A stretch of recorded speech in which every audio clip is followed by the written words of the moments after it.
Alô, boa tarde, boa noite, bom dia. Está começando o podcast Filosofia, Política e Educação, o podcast da disciplina de Filosofia, Política e Educação. Eu sou o professor Heitor Coelho, professor da disciplina, e hoje comigo aqui tem mais duas pessoas que eu peço que se apresentem agora, começando pela Larissa. Larissa, pode se apresentar, por favor? Olá, galera. Nossa, bem. Meu nome é Larissa, sou estudante de pedagogia, espero não ser nos próximos semestres, mas espero ter acabado. Mas é isso, acho que vocês me conhecem, eu sou doutora da disciplina e é isso. Isso, a Larissa, para quem estiver ouvindo o podcast na época que ele foi gravado, vocês já conhecem porque comparece à sala de aula.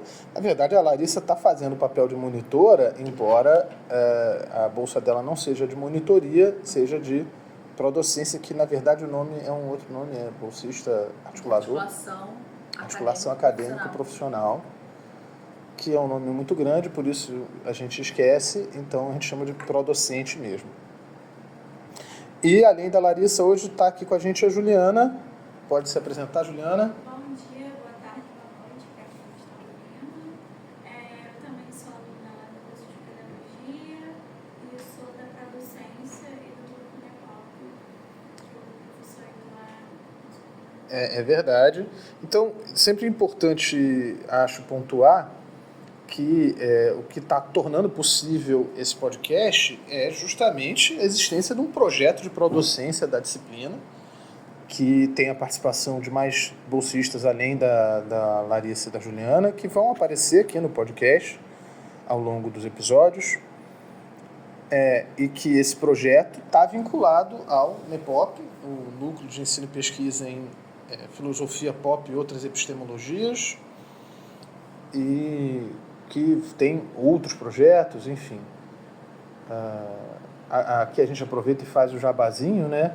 Quem quiser seguir o NEPOP nas redes sociais, @núcleo_pop, estamos no Twitter, estamos no... Eu não vou chamar de X, é Twitter, estamos no Instagram, estamos também no Facebook. E feito o jabá, vamos ao assunto de hoje, que é o texto Racismo e Política, um capítulo do livro Racismo Estrutural, do Silvio Almeida,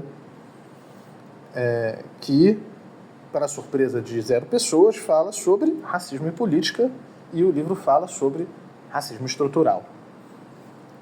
Como eu expliquei no nosso episódio introdutório, nós não vamos aqui fazer uma aula sobre o assunto, nós vamos fazer uma espécie de guia de leitura ou algo próximo disso, apontando a maneira como o texto desenvolve o tema e quais são os pedaços mais importantes, e aí nós vamos discorrer um pouco sobre eles e trazer referências externas onde a gente achar cabível, né? E no caso desse texto, ele tem uma peculiaridade por ser um texto que está no meio do livro, não rigorosamente no meio, mas é um texto que não está no começo do livro, como vai ser o caso de outro texto que nós vamos ver, que é o do Psicopolítica, né? E aí a gente é obrigado a falar pelo menos um pouquinho daquilo que o texto trouxe, o livro trouxe antes desse capítulo, que é justamente a perspectiva estrutural e aquilo que ela procura superar, que são as perspectivas, respectivamente, né, as perspectivas individual e institucional, que são insuficientes, né? Eu não vou aqui me demorar sobre isso, porque vou falar disso com vocês, ou já falei disso com vocês em sala de aula. Mas, resumindo muito, a perspectiva é mais ou menos a seguinte: tem 3 jeitos de falar sobre racismo. Esses 2 errados e o meu, que está certo. Isso não é um problema do texto. É um jeito de construir o argumento dele, que é legítimo e que se presta ao que ele pretende fazer com esse argumento. Então, o que ele vai Dito isso, ele vai falar que existe uma relação ampla e multifacetada, né, entre racismo e política. E por isso dedica, afinal de contas, o racismo é também uma questão política, é uma questão pode ser vista com muitas facetas também, e como nós somos uma disciplina de filosofia política e educação, a gente quer falar da formação humana na perspectiva da formação política, ou melhor, tendo em vista as questões da formação política, e não podemos escapar à questão racial. Seria uma ingenuidade nossa. E para repetir um mote que eu acho que é muito importante, e que não custa repetir, eu não repeti, não é que eu não repeti no podcast, no podcast é a primeira vez, mas acho que em sala de aula vai aparecer muitas vezes, ou já apareceu. Não basta não ser racista, é preciso ser antirracista. Mas é impossível fazer isso sem entender um pouco, pelo menos, o que é o racismo. E na perspectiva política, o que é o racismo? Significa entender que o racismo ele não é uma questão biológica, ele é uma questão política, é uma questão social, política, histórica, tudo menos biológico. A biologia é a desculpa esfarrapada que as estruturas racistas usam como uma máscara ideológica, ou vá lá, para ajudar a reforçar o poder do tipo racial ou racista.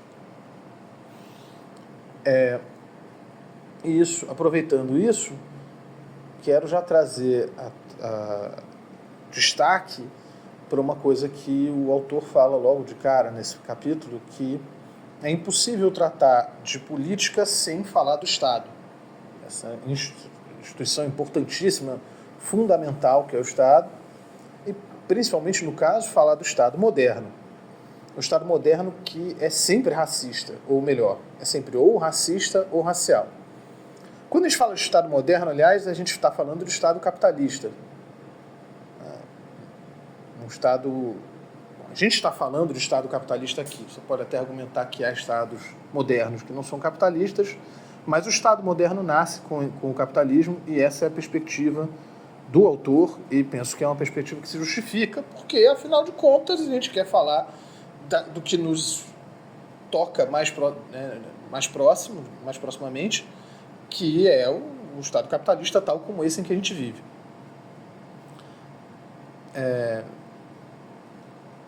E esse Estado sempre vai ser ou racial ou racista, diz ele. Não existe alternativa. O que significa que o racismo é uma parte fundamental e indissociável da instituição política moderna e contemporânea. A modernidade se faz com o racismo e não apesar dele. Agora, o que é a diferença? Por que Estado racista e Estado racial? O que é uma coisa? O que é outra? Estado racista é o Estado que é escancaradamente baseado em poder racista, que tem o racismo não só como uma estrutura, uma coisa implícita, mas como uma coisa bastante explicitada. Os exemplos que ele dá são o da Alemanha nazista, da África do Sul, do Apartheid, isso é até 94, e os Estados Unidos até 1963, das leis de Jim Crow. A gente poderia listar aqui também, acho que justificadamente, todo e qualquer país onde vigorou a escravização de pessoas, notadamente das pessoas da diáspora africana, né? Tais como o Brasil e basicamente qualquer país americano, até o momento em que aquele país tenha abolido a escravidão. E por quê? Porque em todos esses exemplos, você tem uma distinção explícita das pessoas entre raças e um exercício de poder com base nisso. Então, por exemplo, na Alemanha nazista, os judeus eram guetificados.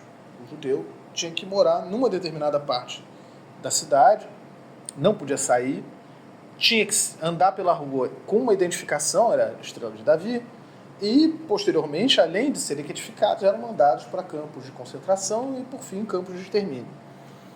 Mas não precisa ir tão longe, né? A África do Sul, você tinha distinção desse tipo até agora há pouco, 1994.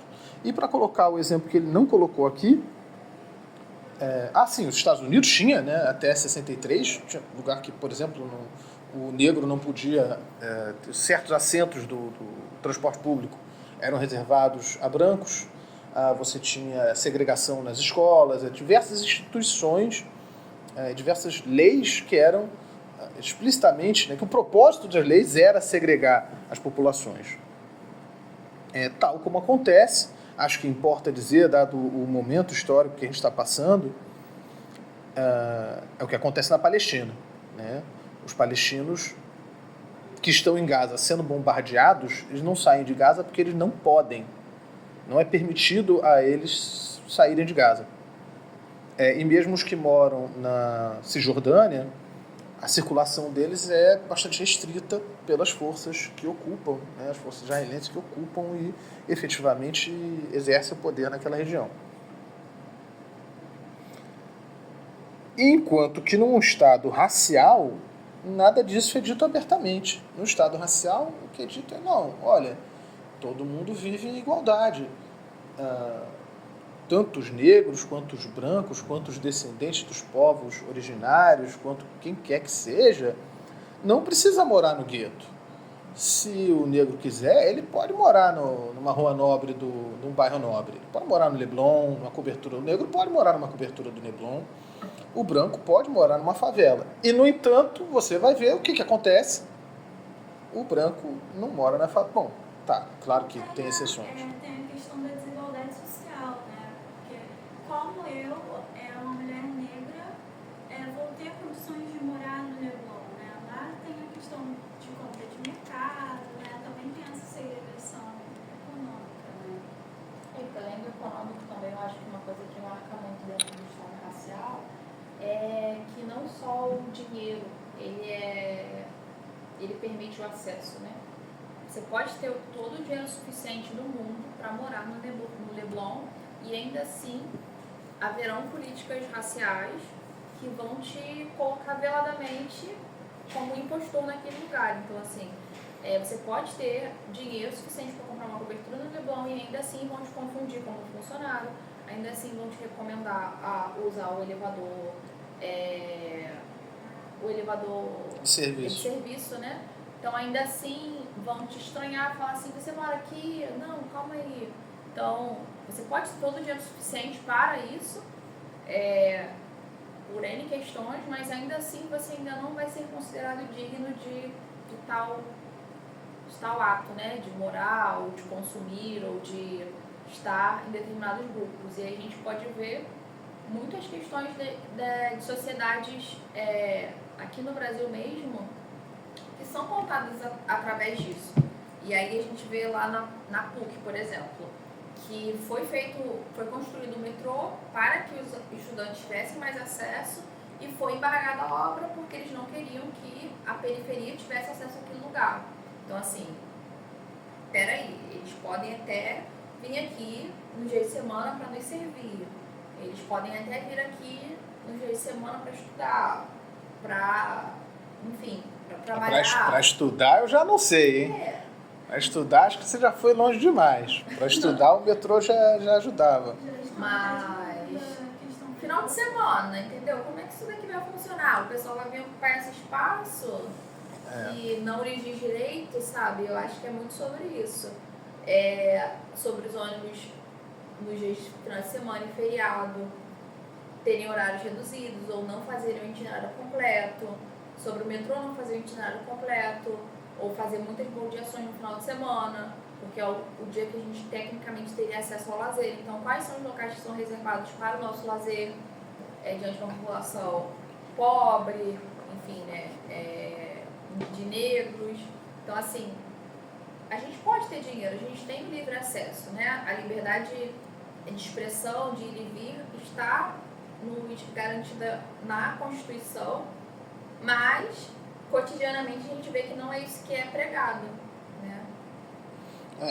Não é isso que acontece. Que é praticado. Além de não ser isso aqui, pode até ser pregado. Eu diria que é o contrário, né? Às vezes o discurso é de inclusão, às vezes o discurso não é de inclusão, mas o discurso pode até ser de inclusão.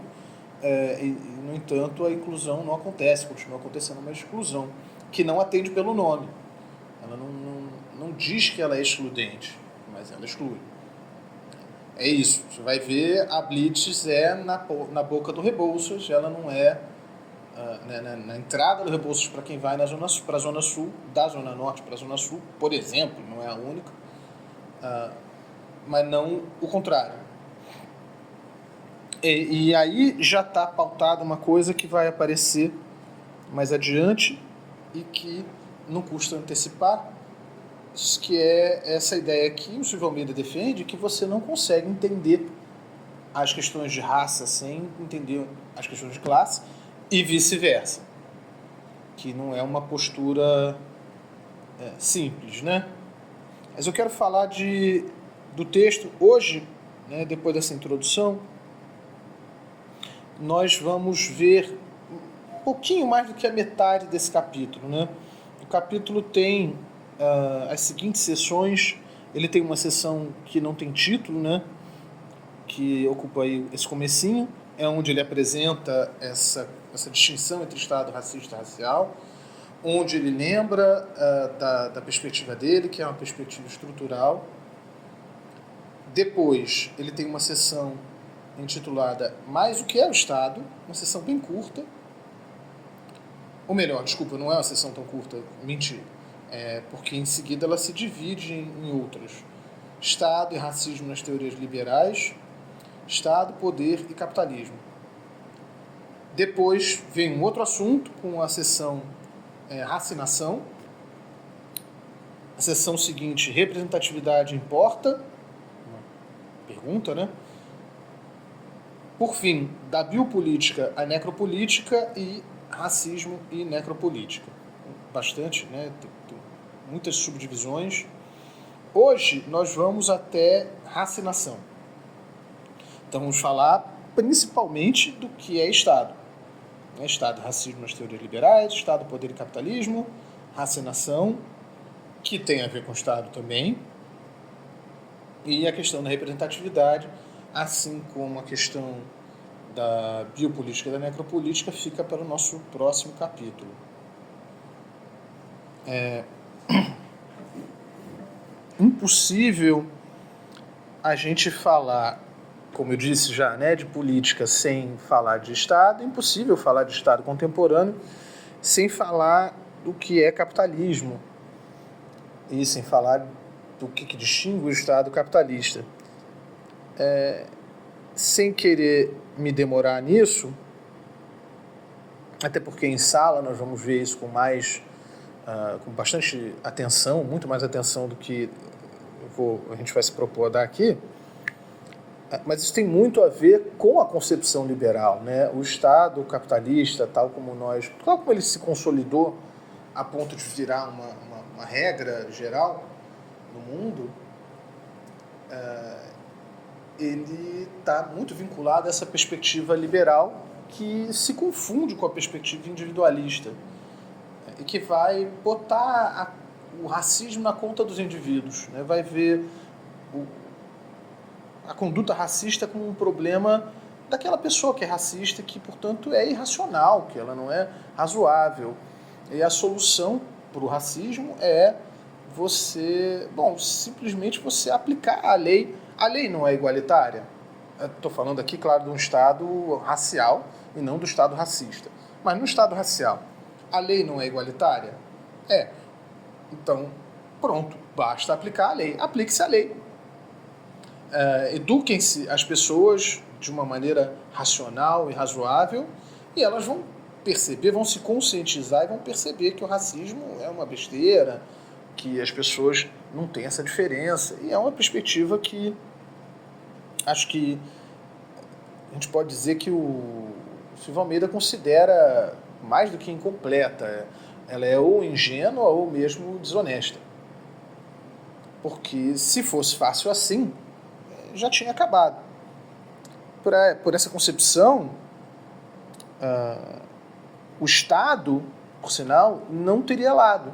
O Estado ele aparece como essa coisa impessoal e técnica, que paira, por assim dizer, acima dos cidadãos e das instituições, e que arbitra as relações entre os cidadãos. Essa perspectiva é insuficiente, ela não consegue explicar nem os estados racistas, nem sequer os raciais. É preciso ver que o Estado ele não é neutro. E daí a gente dizer que o Estado precisa ser compreendido como um Estado capitalista. Ele aparece como neutro, ele precisa aparecer como neutro porque isso é parte do jogo de poder no capitalismo, é como a classe dominante capitalista exerce poder, é de uma maneira implícita, ela não diz que ela está exercendo poder, ela se apresenta como igual, né, como estando em pé de igualdade com a classe dominada.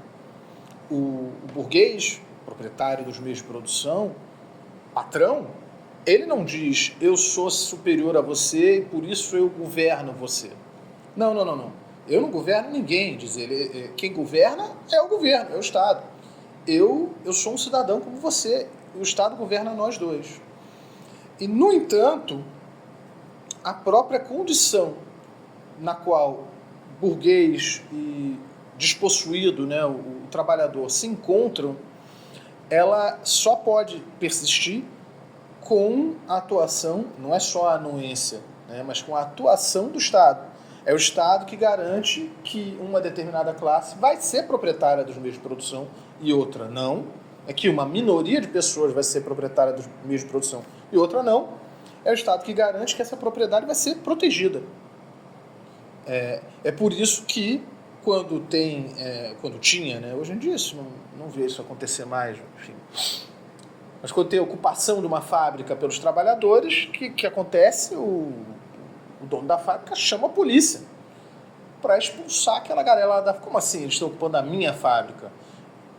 Você imagina eles dizerem que a fábrica é deles. A fábrica não é deles. E isso acontece, antes de acontecer com a fábrica, isso acontece com a terra. A classe trabalhadora do campo é expulsa do campo para ceder lugar à propriedade privada daquelas terras, voltada para a extração de lucro. E impossibilitados de viver num outro regime de propriedade, que não seja da propriedade privada, privados de... Né, propriedade privada é porque priva os outros, né, daí que vem, mais ou menos daí que vem o termo, os outros estão privados daquela propriedade, privados de qualquer meio de produção, essa classe é obrigada a vender a própria força de trabalho. Então, o Estado ele não entra como parte neutra aí, mas ele precisa se apresentar como parte neutra para o jogo funcionar, senão a coisa não funciona.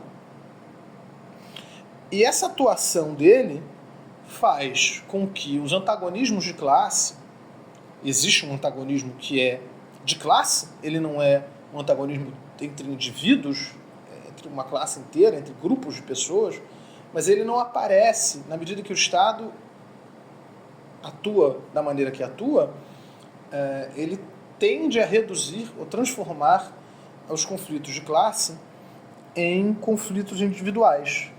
E os interesses em contradições dos grupos de pessoas apareçam como interesses e uma disputa de interesse individual. E é por isso que aparece como um contrato, né, a opressão. Por que é opressão? Né? É importante dizer. Porque você está dizendo que é opressão, mas o cara está trabalhando naquele trabalho porque ele quer. Mas a opressão não está aí. A opressão está no fato de que ele tem que ter um trabalho. Ele tem que ter algum trabalho, porque senão ele morre de fome. Como suspeito que a maioria dos ouvintes, ou todos, sejam assim. Se você não trabalhar, você não tem como sustentar. É isso que caracteriza a classe trabalhadora. Não é, na verdade, sequer... Pode ser que ele não esteja trabalhando e esteja passando fome. Carecendo de trabalho. Agora, dizer que o Estado está a serviço ou melhor, que ele é fundamental à classe dominante, que o poder da classe dominante se estrutura a partir dessa separação entre Estado e classe, não significa dizer que o Estado está única e exclusivamente a serviço do interesse dessa classe. Acho que tem aqui um trecho. Veja bem, nós não vamos ver o texto tintim por tintim, né? Nós vamos aqui marcar o caminho geral dele, né? De uma maneira relativamente resumida, mas vamos também destacar alguns trechos que são mais importantes. Este que está na virada da página 59 para a página 60 do PDF. É o início de um parágrafo. Leio. Entretanto, dizer que o Estado é capitalista não é o mesmo que dizer que o Estado se move única e exclusivamente pelos interesses dos detentores do capital. A ligação entre Estado e capitalismo é muito mais complexa e estrutural, tendo em vista que o Estado contemporâneo, marcado pela impessoalidade e pela pretensa separação com o mercado, só pode ser vislumbrado no contexto do capitalismo. A existência do mercado, enquanto relação entre sujeitos de direito e proprietários de mercadorias, depende de que o Estado garanta, por meio do controle burocrático e da repressão, a propriedade privada e as relações jurídicas, o que supõe uma capacidade interventiva sempre presente.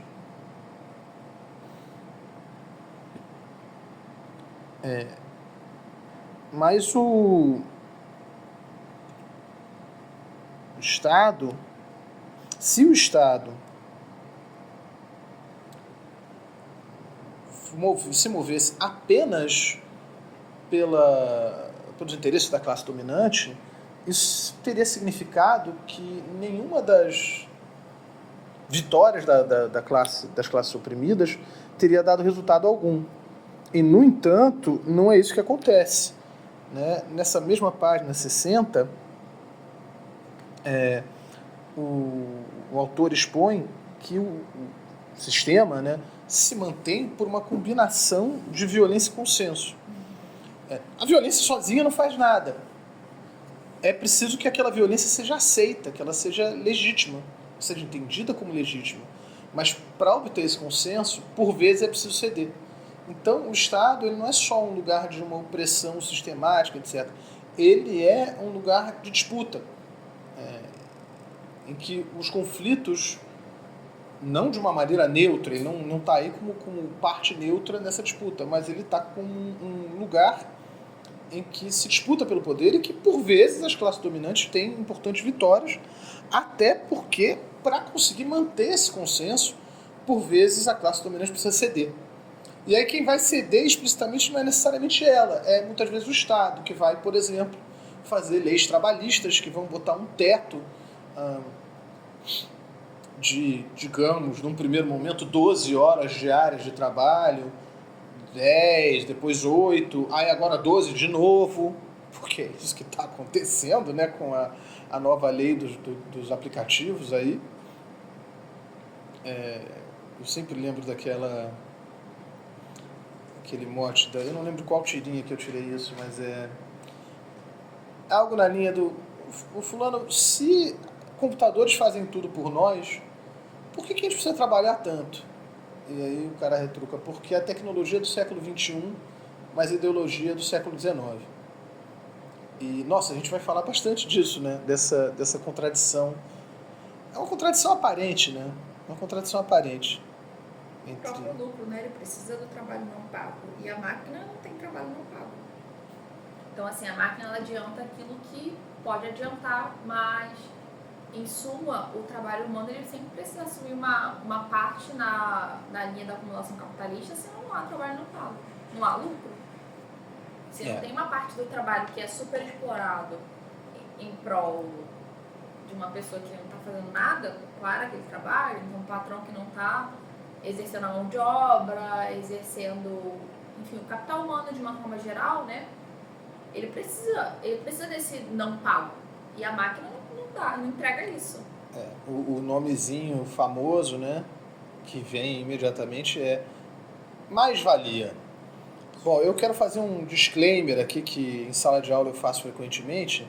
Como vocês sabem, nós somos uma instituição pública, né, universidade pública, e como universidade pública nós temos a obrigação, você sabe que para a gente passar no concurso, eles fazem um teste para saber se a gente é comunista, gaysista, ateísta, abortista, e se a gente não passar no teste, a gente não assume. Então nós temos uma obrigação de doutrinar vocês em comunismo, ateísmo, gaysismo, abortismo, e ensinar vocês a usarem drogas, com o objetivo, se você não, tem que fazer um juramento de que você tem o objetivo de destruir a família. Tradicional brasileira. É a família tradicional brasileira, e acabar com a religião, e criar a balbúrdia e implantar um comunismo gaysista. Adoro essas pessoas que acham que os regimes comunistas de fato eram a favor dos gays, assim.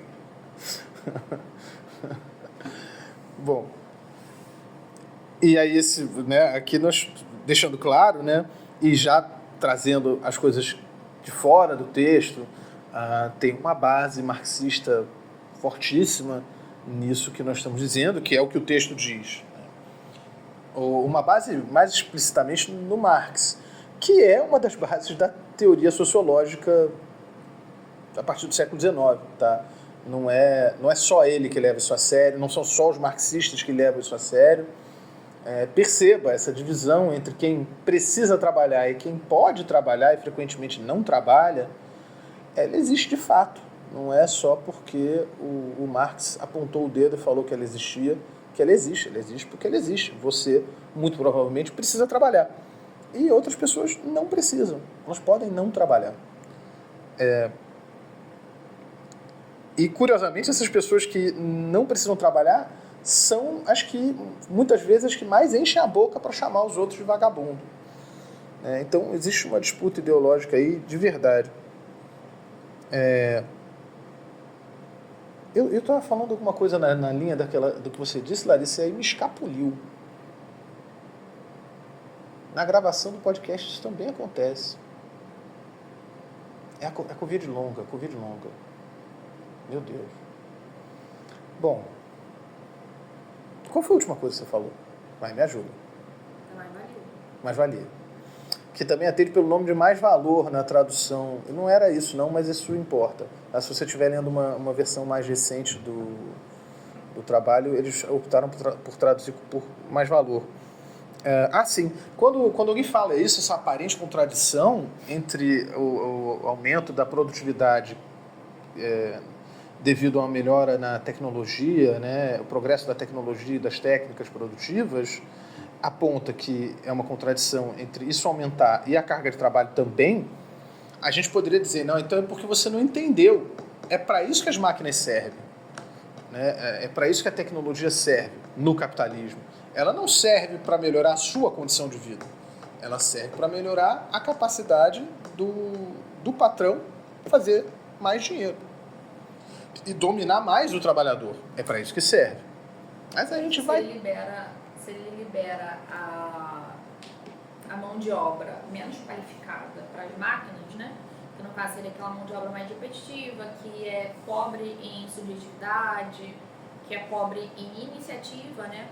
Ele ao mesmo tempo libera a gente para vender a nossa subjetividade para o capital. Então assim, a gente não é contratado mais só com as nossas para a mão de obra, né? A gente é contratado com a nossa subjetividade, com nossos hobbies, com o nosso capital intelectual, com o nosso capital de uma forma geral, né? A gente é contratado como humano para servir para o capital. Então, hoje a gente tem uma nova relação, né, de trabalho, onde a gente vende não só mais a nossa mão de obra, mas todo o nosso intelecto, todo o nosso ser, de uma forma geral. Ou para dizer de um jeito que já dá a deixa para episódios futuros, eles não querem mais só o seu corpo, eles querem a sua alma. Daí o nome psicopolítica, que é o que vai aparecer em episódios seguintes. Não perca o próximo episódio. Não, o próximo não. No próximo ainda vai ser sobre esse texto. Aí no seguinte vai ser psicopolítica. Certo? Muito bem. Agora, uma coisa importante, muito importante, porque é quando a gente volta para a questão racial e volta para aquilo que a Juliana já tinha apontado, que a gente estava discutindo agora há pouco, né, o conflito racial, ele não vem fora do contexto do conflito de classe e vice-versa. Né? Então, eu quero chamar a atenção numa citação, ainda na página 60, que me parece uma das mais importantes do texto, quiçá do próprio livro, quiçá, hein? Tô chique. Tô chique? Tô desnecessariamente rebuscado. Pronto, melhor. O conflito social de classe não é o único conflito existente na sociedade capitalista. Há outros conflitos que, embora não se articulem com as relações de classe, não se originam delas e tampouco desapareceriam com ela. São conflitos raciais, sexuais, religiosos, culturais e regionais que podem remontar a períodos anteriores ao capitalismo, mas que nele tomam uma forma especificamente capitalista.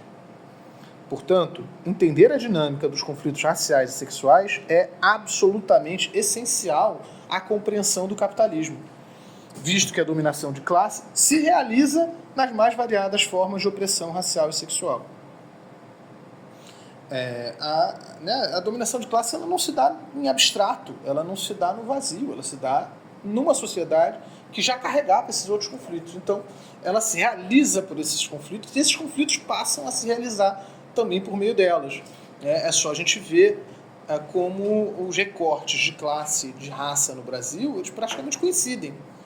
Quem são os trabalhadores pobres, periféricos?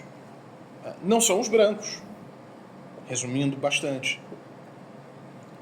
Então, a opressão de raça passou a se realizar também por meio da opressão de classe. E aliás, é assim que pode operar o Estado racial. Ele não diz, estamos segregando com base na raça. Aliás, ele também não diz que está segregando com base na classe.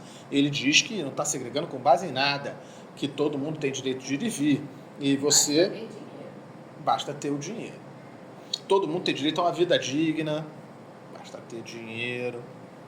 Você, por exemplo, você quer ir passar as férias em Paris? Você pode, ninguém está te impedindo. Viu, Larissa e Juliana? Eles pegam muito essa questão da meritocracia, né? Essa palavra que eu abomino. Tem um trecho um pouquinho antes desse que você leu, que resume bem isso que você está falando. E quando a ideologia não for suficiente, a violência física fornecerá o remendo para a sua sociedade estruturalmente marcada por contradição, conflitos e antagonismos insuperáveis, mas que devem ser metabolizados pelas instituições. O poder jurídico é o maior exemplo dessa instituição dos conflitos. Institucionalização dos conflitos. Agora, eu adorei esse ato falho em insuperáveis. Você quase soltou um insuportáveis. Esses fatores explicam a importância da construção de um discurso ideológico calcado na meritocracia, no sucesso individual e no racismo, a fim de naturalizar a desigualdade. É bastante importante. De onde vem o consenso? Quem apanhou, quando apanha, é porque mereceu. É porque é vagabundo, né? Vagabundo tem que apanhar. Ou quem não consegue passar as férias em Paris, como tantos não conseguem, é porque não deu duro bastante para... Por quê? Você não é rico, a culpa é sua. Que não deu duro bastante. Não existe pobreza que resista a 14 horas de trabalho diário. Que há de ser uma das frases mais cretinas que eu já ouvi. Você imagina, né? Na verdade, as pessoas que trabalham 14 horas quase sempre são os mais pobres. Que estão... pensa nas pessoas que estão em trabalho, hoje chamado de trabalho análogo à escravidão, né? Jesus. Essas pessoas aí, às vezes, não recebem nada. São escravizados por dívida ou por porcaria nenhuma, simplesmente não recebem nada. E, aliás, os escravos, os escravizados de antigamente, que literalmente não recebiam nada, tinham jornadas, às vezes até maiores do que isso. Era um trabalho em condições desumanas mesmo, frequentemente desumanas. Não que, enfim, tudo isso ainda acontece. Uma coisa que me ocorreu agora, aliás, né, uma frase, como é... Eu estou comprando, né? Fui falar. Ninguém falou em Palestina, eu falei em Palestina, porque pelo visto eu estou a fim de comprar briga. Ninguém falou em vegetarianismo, veganismo, consumo consciente, mas lá vou eu citar o que alguém... Essa frase já foi formulada de várias maneiras e é algo nesse sentido. Não existe produto vegano. Todo produto é feito com o sangue do trabalhador. E o trabalhador é um animal. Mas, sendo um pouquinho mais específico, né? Se você procurar saber de onde vêm os metais, por exemplo, os materiais necessários para fazer um celular ou um computador, enfim, aparelhos como esse que nós estamos usando para gravar esse podcast, que você deve estar usando para ouvi-lo, você vai ver que eles frequentemente envolvem trabalho em condições análogas à escravidão, envolvem muito sangue mesmo, envolvem guerra, golpe de Estado, o próprio... Não é o Silvio Almeida, acho que, pelo menos não nesse capítulo, ele não dá esse exemplo, mas acho que ele dá exemplos disso mais adiante, né? De lugares que estão em guerra civil, você vai ver o que está na raiz disso, disputa por metais preciosos, ou diamantes, ou o que for, recursos naturais, por exemplo, ou a forma de extraí-lo. Bem, dessa sessão, da primeira sessão, não é a primeira, desculpe. Dessa sessão até agora, né, de o que é o Estado, acho que nós vimos o mais importante. Vamos agora para raça e nação. A não ser que vocês quiserem falar alguma coisa, Juliana e Larissa, fique à vontade. Eu acho que a primeira coisa é dizer que, não custa lembrar que a nação é uma invenção relativamente recente, né? Ele é uma coisa que surge com a modernidade e mesmo na contemporaneidade. Ela só se consolida mesmo no século retrasado, século XIX, e a gente tende a universalizá-lo por uma questão ideológica mesmo, né? A gente retroage com esse conceito, joga ele no passado de uma forma anacrônica, como se sempre tivessem havido nações e as nações fossem mais ou menos essas que existem até hoje, o que é para lá de falso, né? Aliás, isso me lembra uma coisa, eu comentei que eu odeio a palavra meritocracia, mas eu não comentei por quê, e então eu vou dizer o seguinte, eu não vou comentar. Quem quiser me cobre isso em sala de aula, mas ela é detestável. Eu entendo, não julgo quem a usa, porque afinal de contas ela vingou, ela é usada, e julgo menos ainda quem usa para criticar, como é o caso do Silvio Almeida aqui, né, para falar do papel ideológico da meritocracia, da noção de meritocracia. Mas é uma palavra que me incomoda. Enfim, e que é muito usada, inclusive, nos estudos étnico-raciais, que incorporaram ela com esse caráter crítico. Mas eu acho ela terrível. Enfim, me pergunta, quem quiser me pergunta. Pergunta em sala de aula, pergunta no corredor, sei lá. Faz o que você achar que a sua curiosidade merece. Mas a relação entre raça e nação, eu acho que a gente pode dizer que ela tem um ponto nodal num trecho da página 62, para dizer qual é a função ou a importância da noção de nação quando a gente está falando de racismo, de poder político racista, racializado, etc. É o começo de um capítulo também. O nacionalismo preenche as enormes fissuras da sociedade capitalista, afastando a percepção acerca dos conflitos de classe, de grupos e, em particular, da violência sistemática do processo produtivo. Mas isso não significa que o nacionalismo e seu derivado, o racismo, tenha sido concebido com a função de acobertar a violência econômica. Essa explicação funcionalista, ainda que parcialmente correta, seria bastante frágil diante de contextos em que a ideologia da democracia racial ou o advento de discursos sobre pretensas sociedades pós-raciais são afirmados a todo momento, ou ainda situações em que conflitos de classe entre etnias e grupos religiosos estão abertamente deflagrados. A questão aqui, portanto, é também estabelecer, na trilha que estamos construindo até o momento, uma relação estrutural histórica e não meramente funcional ou lógica entre política, Estado, economia e racismo. No caso, política aqui como um sinônimo de Estado, embora não seja sempre sinônimo.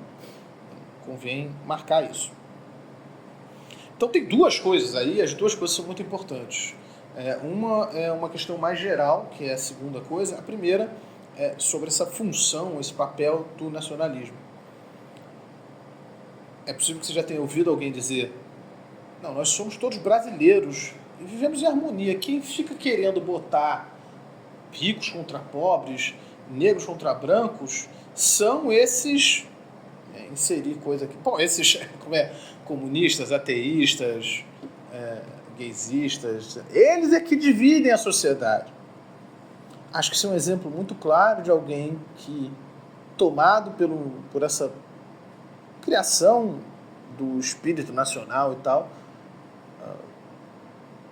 ficou cego para os conflitos e para as fissuras que existem e que são mesmo causados pela sociedade tal como ela existe. O conflito de raça existe. O nacionalismo faz de conta que não. Não, aqui é todo mundo brasileiro, todo mundo é igual, todo mundo se encaixa nessa determinada identidade nacional. Todo mundo gosta de samba, sei lá, de futebol. Essa definição que está sempre, ela nunca se completa. Mas o fulano é brasileiro, não gosta de samba. Ah, mas ele tem esse espírito alegre. Não, ele é um cara todo deprimido. Não, mas, aliás, hoje em dia, o brasileiro típico é deprimido. Estatisticamente, o Brasil é campeão em casos... Eu não lembro se é depressão ou se é ansiedade. Você vai saber isso, Larissa. Você que me disse isso outro dia. É um dado da OMS que a gente é o país mais ansioso do mundo. É ansioso, a gente é mais ansioso. Então, tá aí uma coisa que deveria ser típica da identidade nacional. A ansiedade. Alegria, carnaval. A depressão, né, que eles estão sempre... Ansiedade e depressão são grandes amigos. Não se costumam andar de mão Não é à dada. toa que a gente tem um filme da Disney aí que vai tratar todos os nossos probleminhas mentais. É o Divertidamente 2, né? Vai vir o 2. Ansiedade, O 2 vai trazer ansiedade, não é isso? Ansiedade, egoísmo. Egoísmo também? Já tem. Peraí, eu não vi isso no trailer. Então o trailer Não é novo. egoísmo, não, é inveja. Inveja.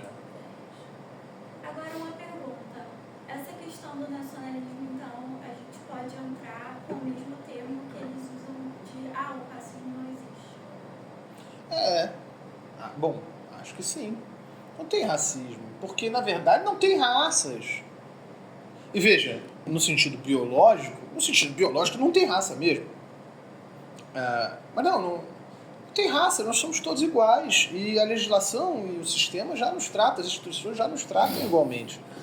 Por que você está querendo vir com esse papo de raça? É porque você quer nos dividir. Eu acho que é mais uma mascaração, né, dos problemas. O discurso ele mascara os problemas. É ideológico nesse sentido primeiro, ou sentido clássico do termo ideologia, né? Uma coisa que mascara a realidade.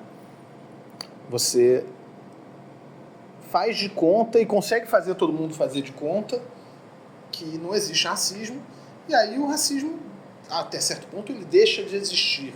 Muitas aspas nisso, ele continua existindo, mas ele consegue não aparecer como tal. Ele fica reduzido a casos particulares, individuais, infelizes acidentes. É aquela coisa. Eu tenho certeza que esse exemplo já apareceu em sala de aula, vai aparecer de novo. O que eu vou fazer? Lamentavelmente vai aparecer de novo, né? Poxa, xingaram um jogador negro de macaco num jogo de futebol. Que infelicidade, que gente ignorante, estúpida. Estamos indignados com isso. E dali a pouco acontece de novo, e de novo, e de novo. Só com o Vinícius Júnior, eu já perdi a conta de quantas vezes aconteceu. Acho que até ele já perdeu a conta. E olha que ele procura documentar esse tipo de coisa. Não precisa nem dele jogar para o pessoal hostilizar ele e chamar de macaco. Mas não tem raça, não tem racismo. A raça existe como um fenômeno político e social numa sociedade racializada. É uma construção social. E nesse sentido ele existe. E quando tenta fazer de conta que não existe, a ideologia nacional, ela está tentando mascarar uma realidade real, para ser bastante redundante.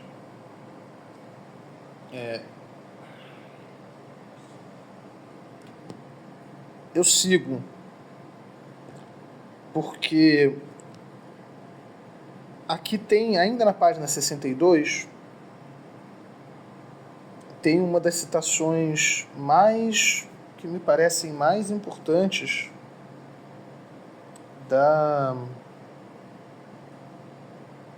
e eu não estou achando ela. Controle da natalidade. Da população. Eu acho que é esse mesmo parágrafo, Juliana. O controle da população pelo Estado. Perfeito, esse mesmo. Que engloba o processo de formação das subjetividades adaptadas ao capitalismo, o processo de formação das subjetividades. Peraí, gente. Isso daí tu corta, fala isso, peraí de novo. É 64 mesmo, né? É 62. Ué. 62, é antes desse trecho que você marcou. Ah, é por isso que eu me enrolei. O controle da população pelo Estado, o que engloba o processo de formação das subjetividades adaptadas ao capitalismo, depende de um planejamento territorial que permita o processo e a vigilância da população. O controle da natalidade, a definição dos critérios de entrada e permanência no território consoante elementos de nacionalidade determinados pelo direito. A criação achei. de guetos. Aí? Achei. A criação de guetos ou de reservas para certos grupos sociais, também definidos direta ou indiretamente segundo padrões éticos, culturais ou religiosos, e o estabelecimento de condições jurídicas para o reconhecimento de territórios ou propriedades coletivas segundo a identidade de grupos, quilombolas, indígenas, etc. Demonstram a exclusão, Exaustão. a exaustão, como a nacionalidade e a denominação capitalista se apoiam em uma construção de espaço identitária que pode ser vista na classificação racial e étnica, religiosa e sexual de indivíduos como estratégia de poder. Era essa mesmo. É um trecho longo que, na verdade, trata de muitas coisas, mas nunca esquecendo que nós estamos numa disciplina de filosofia política e educação. Esse trecho deixa muito explícito o que isso tem a ver com a educação, contanto que a gente pense a educação num sentido mais amplo. Educação como formação humana, que se dá não só nas instituições voltadas para isso, não só como aprendizagem explícita, mas uma formação de subjetividades, né? Que é exatamente como ele chama aqui. O controle da população pelo Estado engloba a formação de subjetividades adaptadas ao capitalismo. E o que a gente pode acrescentar significa uma população adaptada a uma sociedade racializada, a uma sociedade racial, um Estado racista, etc. É preciso que o racismo seja mais do que aceito, que ele forme subjetividades e que ele seja parte daquelas subjetividades que são formadas. É um comentário que certamente eu vou falar em sala de aula, eu sei que já não falei, para você que está ouvindo. A gente, perdão, por um lado, nenhuma sociedade, nenhum sistema, nenhuma organização social se sustenta sem subjetividades que correspondam a ela. O que, dizendo pelo outro lado, significa que a gente sempre corresponde à nossa sociedade, em larguíssima medida. Claro, nunca plenamente, a gente também nunca é inteiramente definido por ela, mas a gente é, sim, formado por ela. Senão ela não se sustenta. Quando isso não está dando certo, aí a sociedade começa a mudar. E, de certa maneira, a gente tenta formar, eu digo que é parte do nosso objetivo, sim, nesse sentido ele é, sim, subversivo, para além da gracinha, né, que a gente quer ser comunista, gaysista, não sei o quê, mas a gente, para além da gracinha, a gente quer ser, sim, antirracista. Então a gente quer investir, quer promover uma educação antirracista, portanto, uma educação que não forme subjetividades adaptadas a isso. É disso que se trata. A luta é essa, a briga é essa. Não é só essa, mas é muito essa. E aqui a gente já está vendo onde que o nacionalismo vai desaguar na questão da biopolítica e da necropolítica, que são formas de soberania que incidem no controle populacional, que tem a ver com o controle populacional, inclusive tomando todas essas formas aí que ele indica. E que, lembrando, podem ser diretas ou indiretas, implícitas ou explícitas. Então, controle populacional que incide sobre populações marginalizadas, ele não, na nossa sociedade, por exemplo, brasileira, ele não atende pelo nome. Ninguém vai dizer, para pegar o exemplo que eu já dei, que tem blitz no fim de semana para quem quer sair da Zona Norte e chegar na Zona Sul, ninguém vai dizer que isso é para impedir, que é para provocar uma espécie de apartheid. Ou melhor, ninguém que está fazendo essa blitz vai dizer isso. Nem o Estado, nem a polícia, nem a Secretaria de Trânsito, todo mundo vai dizer que não, é uma operação padrão para impedir carros danificados, veículos danificados, para impedir chegada de criminosos perigosos, para que não haja arrastão, não sei o quê. Mas, na prática, o que está acontecendo é uma segregação de território, é um controle do deslocamento da população no território, de forma a aprofundar esse poder. É isso, né? Isso mexe com o nosso imaginário, que eu acho que é o que o Silvio Almeida traz, essa própria questão do estado de exceção, né? Esse inimigo fictício que a gente tem. Então, assim, quem é o imaginário do criminoso perigoso? Quem é o imaginário do proprietário do carro, dos veículos em mau estado de conservação? Uhum. Quem faz parte desse imaginário? E todo esse imaginário, né? Todo esse imaginário de inimigo tem a ver com a estratégia que eles adotam. Então, assim, se a estratégia é utilizada na chegada do Túnel de Rebouças para a Zona Sul, há um imaginário muito bem definido de quem são essas pessoas. O inimigo está bem traçado dentro dessa ótica. Com certeza. Então, a gente tem ideologicamente, né, a gente assume uma posição de quem é o bandido, de quem é a pessoa que está vindo roubar nas praias da Zona Sul. Os pobres cidadãos de bem. Exatamente. E aí a gente desconsidera que o fato da má índole, o fato da violência, ela não tem a ver com questões raciais ou com questões étnico-raciais, mas sim tem a ver com caráter, enfim, uma série de outras coisas que vão muito para além disso, né? Que não estão determinadas através desse imaginário, desse ideal, dessa construção social, desse imaginário. Porque se você chegar com um policial e hoje perguntar quem é o suspeito, ele tem um imaginário na cabeça dele. Ele vai dizer que ele está identificando o suspeito por... Tá, não necessariamente isso que ele vai dizer, tá? não tem nada de racismo, é porque você vai aprendendo a identificar o bandido com base numa conduta suspeita, é um critério técnico, é um critério que vem da prática dele como profissional de segurança, não sei o quê, qualquer coisa que pode não ser tão sofisticada como eu falei, né? Mas muitas vezes é exatamente isso. E a gente pode identificar também essa questão da conduta suspeita nos próprios livros, né, de reconhecimento. Quem são as pessoas que estão ali para serem reconhecidas, né? Nunca é reconhecido de forma errônea uma pessoa branca, privilegiada, né? Não vou falar nunca, mas assim, boa parte das vezes não são. Boa parte das vezes são pessoas negras que estão confundidas. A gente sabe mais ou menos a faixa etária das pessoas que são confundidas. A gente sabe... E será que é uma confusão ou será que isso faz parte do imaginário social que está bem definido, sabe? Porque não me parece ser erro. O que me parece é que tem um imaginário identitário muito bem construído de quem são essas pessoas, né, dentro da sociedade. Então, assim, quando entra uma pessoa no ônibus, quem você confunde? Mas é porque eu já estou com medo. Mas... E como foi impetrado esse imaginário social, sabe? Eu acho que isso está muito ligado nessas questões também, sabe?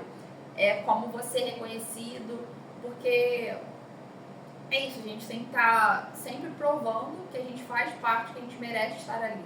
Enquanto outras pessoas privilegiadas, elas não precisam fazer estar se provando. Então, a gente pode até trazer aqui para essa questão da universidade. Todos nós passamos pelo vestibular, todos nós fomos aprovados, e mesmo assim há uma classe, mesmo assim há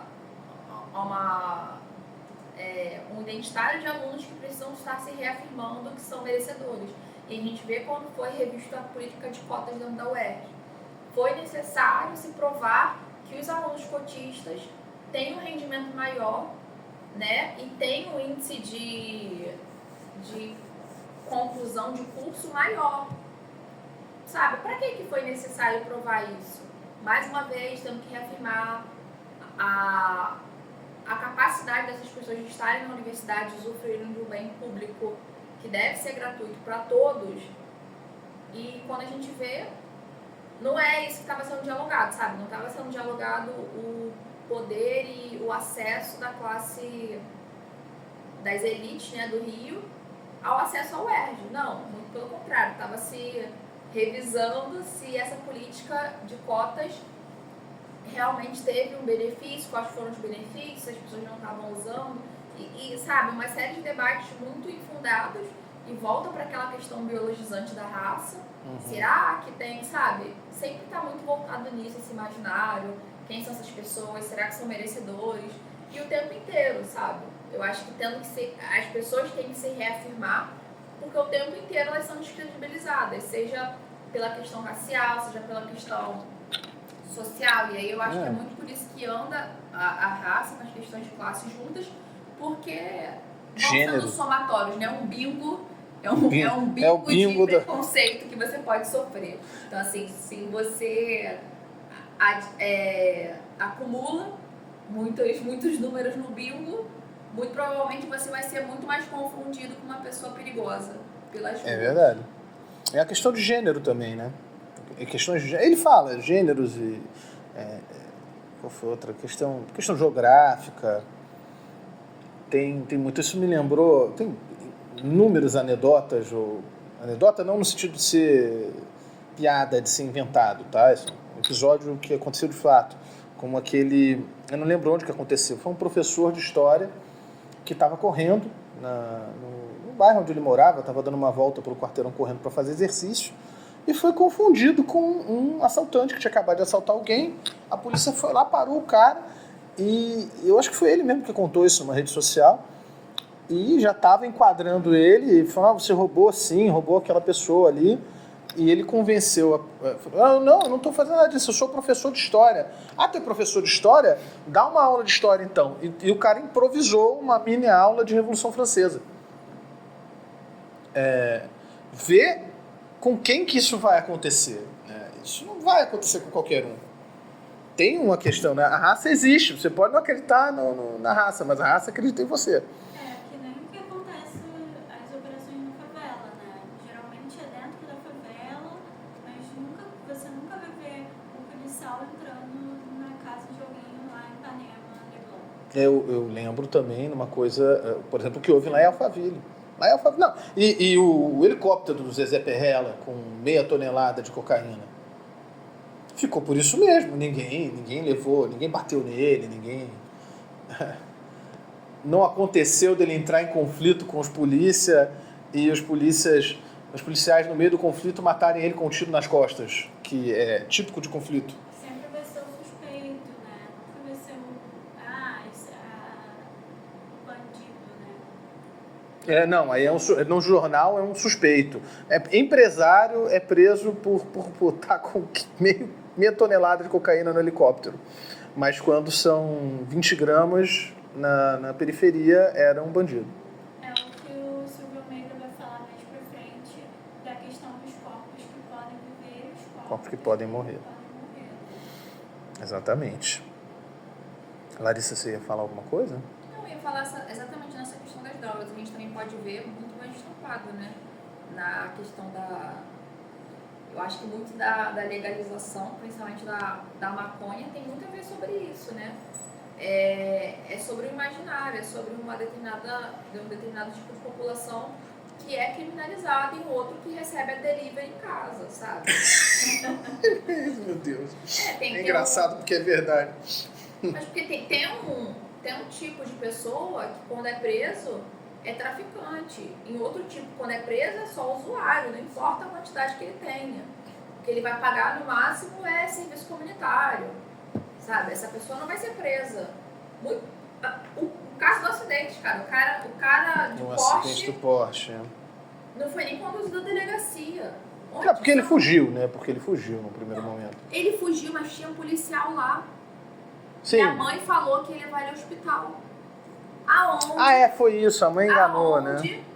Que uma pessoa em flagrante, e às vezes não é nem flagrante, não, flagrante forjado, vai falar, não, preciso ir no hospital rapidinho, e o policial vai deixar de bom grado sem nem perguntar, sem nem escoltar. É mole. Aí vai chegar lá no hospital, não tá não. E o cara simplesmente desaparece. Até sair, muito provavelmente até sair a quantidade de álcool exorbitante que estava no corpo dele. Pra ele poder fazer um exame de bafômetro decente. Porque não há outra explicação. E quem tem esse privilégio no nas mínimo. classes periféricas hoje? Não tem, não. Nem hoje, nem nunca. Vamos A pessoa dizer. já chega na blitz, o caso dos 80 tiros. É isso. Fez aniversário agora o músico Evaldo, né? Agora em março de 2024, fez quantos anos, meu Deus? Já foi 5 ou 6? Sim, foi. Mas foi durante a intervenção militar aqui no Rio, né? Estava com o interventor. Com o interventor, e o cara foi passar perto do quartel porque ele se sentia mais seguro. Viram ele e meteram 80 tiros. 80 tiros assim. Esses caras até num primeiro momento, pelo menos, foram punidos. Eu não sei a que pé que anda. Mas é uma punição que a gente está falando de uma microestrutura. É quando... É muito individual. É quando a coisa foi de... É isso, vai punir aqueles caras. E não vai... Toda uma corporação tem uma política racista que a gente vê que é uma política racista em várias questões. É estrutural por uma série de questões. Assim, a instituição polícia é racista quando isso não é um acidente. É muito bem delineado quem são os inimigos da corporação. E aí a gente vê uma série de fatores. Aí a gente trazendo aqui para o nosso grupo de estudos na questão da tecnologia, o reconhecimento facial, onde ele está. O Rio Card, aqui no Rio, está liberando as imagens, né, da roleta para banco de dados de reconhecimento facial. Quem anda de ônibus dentro da cidade? Sabe? Eles não estão pegando reconhecimento facial dos prédios da Zona Sul. Eles estão pegando reconhecimento facial dos ônibus. No caso, eles dizem para questões da Secretaria de Segurança. Exatamente. Né? Esse então, assim, aonde tem os maiores totens da Secretaria de Segurança de reconhecimento facial? É na periferia. Aonde são essas pessoas que são vistas? É no Maracanã? Mas é na entrada do camarote ou é na entrada da arquibancada normal? Aonde essas pessoas são interceptadas? Porque muitas das vezes a pessoa que chega ali, o famoso, que às vezes tem até um monte de processo em cima dele, ele nem passa pelo portão, ele já chega de carro blindado, entra lá e vai ver o jogo dele no camarote, muitas vezes até do amigo dele, sabe? E show de bola. E quem é o cara que vai ser confundido por ter um rosto comum? Ai, desculpa, é que você tem um rosto comum. Qual é o rosto comum? Você é o rosto pobre comum. no Brasil? Não, o rosto Esse é comum. o rosto comum. Entendeu? Então a gente vê uma série de políticas que mostram, mais uma vez, que o Estado não é neutro. Quando o Estado resolve colocar e aderir a essa questão do reconhecimento facial do transporte público, ele está falando uma imagem, um ideário, um imaginário de quem é a pessoa a ser perseguida.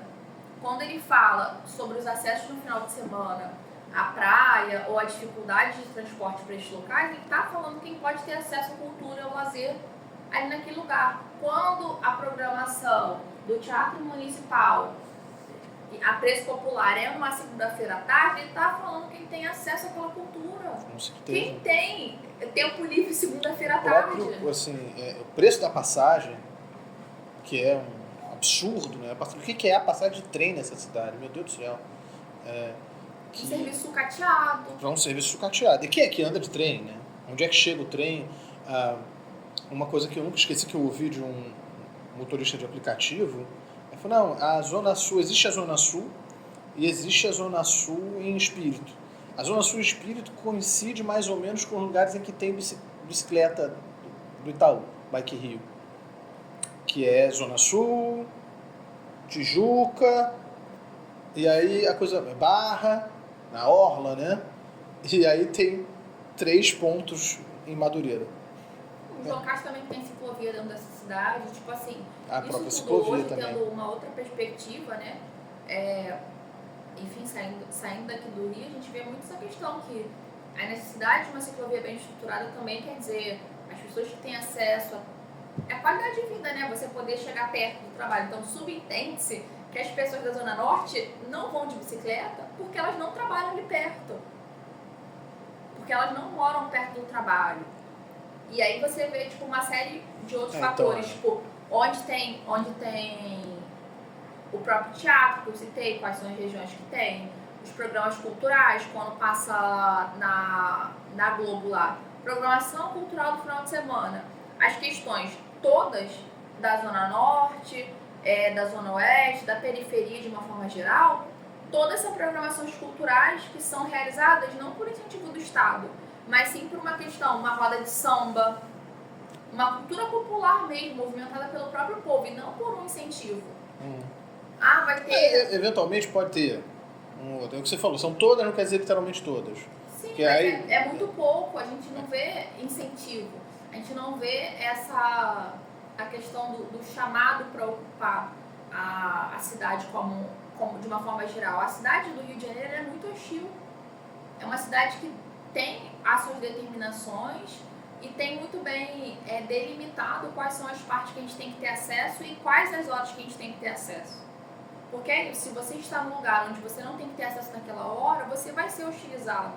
Seja por ausência de transporte, dificuldade de chegar, porque uma pessoa que precisa fazer qualquer coisa na Zona Sul de final de semana, você não consegue chegar com menos de 2, 3 horas. Seja por pessoas que vão te hostilizar lá, porque Ou você seja, não é exatamente. bem-vindo. Mesmo depois que você chegou, você pode ser hostilizado. Então é isso, a pessoa, a hora que o metrô abre no final de semana. Se tem transporte no final de semana para você vir para cá? Pode ser que não tenha, pode ser que você não tenha transporte, fim de papo. Você desconsidera uma série de fatores. Não que todo mundo esteja podendo fazer lazer aos finais de semana, Não, mas porque é isso. Aí é isso também. Isso também regula. Quem é que vai ter condições de ter lazer no fim de semana? Isso também regula. Que é sobre isso. Eu acho que cada vez mais a classe trabalhadora está tendo que duplas, triplas, quádruplas jornadas de trabalho para ter o mínimo de condição de vida e não tem tempo de lazer mesmo, mas assim, eu acho que as poucas pessoas que têm esse poder de usufruir, né, desse tempo de lazer, aonde que essas pessoas vão usufruir desse tempo de lazer? Porque, você parar pra ver que você vai pra praia, o tempo que você vai gastar pra ir, pra voltar, pra se locomover, Perrengue que é. Você não vai ir no será que conforto. vale isso no seu único dia de folga? Não, você fica em casa, assiste qualquer coisa. E acabou-se. Alegria, good vibes, é isso. A filosofia política e a educação é sempre... Ó, energia aqui, ó, lá em cima. Falando de racismo, exclusão e como não dá para ter lazer e como a degradação da classe trabalhadora. Olha, nós vamos continuar nessa energia boa que a gente vai continuar no próximo episódio falando de racismo, entrando em biopolítica e necropolítica. Ficou uma pontinha da questão da nação aqui, mas vai servir de gancho para a próxima. E aí vamos falar de políticas de morte, que é para ficar ainda mais alegre. Muita alegria. Gente, mais alguma coisa, Juliana, Larissa, que vocês queiram falar? Eu não, essa semana já tá com presságios, presságios súbitos. Não. Aí é melhor não falar. Meu Deus, é melhor não falar. De dificuldade de acesso a lazer e todo o resto. Já é suficiente, não, pra tá bom. entender. Tá bom. Vale registrar, nós estamos gravando isso no dia 10 de abril de 2024. Então, quem lembrar, quem tiver ouvido por essa época e quem ouvir depois e lembrar, talvez deduza aí do que possa deduzir do que a gente está falando agora. Talvez seja Mercúrio retrógrado. Talvez seja Mercúrio retrógrado. Não pare de culpar a si mesmo, culpe os planetas. Óbvio, gente, a gente tem que ter... Olha, a gente tem que ter uma escapatória. Então é isso. Vamos encerrando o episódio por hoje. Foi um prazer. Espero que tenha sido útil, interessante para vocês, ouvintes também. E até a próxima. Tchau. Dá tchau também, Larissa. Você não dá tchau? Ah, não dou. Que absurdo.